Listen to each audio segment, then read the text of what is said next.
Video is going to cover commas and dependent clauses. So before you understand what a dependent clause is, you have to know what an independent clause is. An independent clause is when you have a subject and a verb that can stand on their own and make sense. So this is often what we refer to as a complete thought or a sentence. So for example, the whole world was surprised. We have a verb, which is was surprised, and the subject world, and makes sense. A dependent clause is when you have a subject and a verb, but they can't stand on their own because they're preceded by what we call a subordinating conjunction.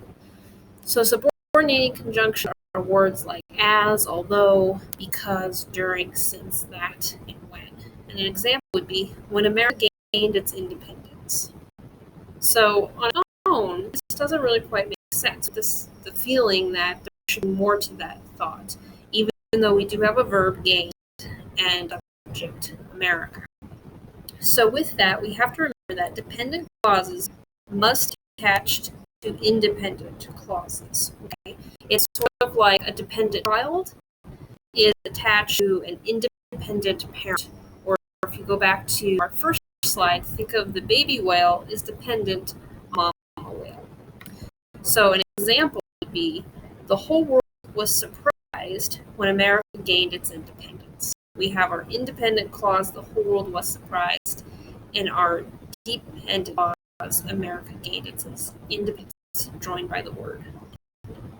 So when do you use commas with dependent and independent clauses?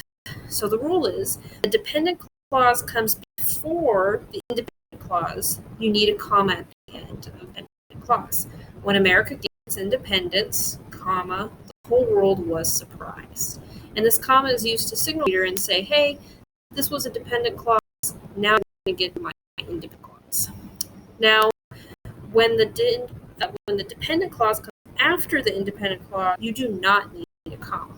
The whole world was surprised when America gained its independence. So a couple tips for checking to see if you need that comma or not is look for subordinating conjunctions. If one of these words starts your sentence, you have an dependent clause at the beginning and are going to need a comma. You can also do what's called the pause test. A lot of times we naturally pause when we're reading a sentence at the end of the dependent clause. So listen when I read this sentence.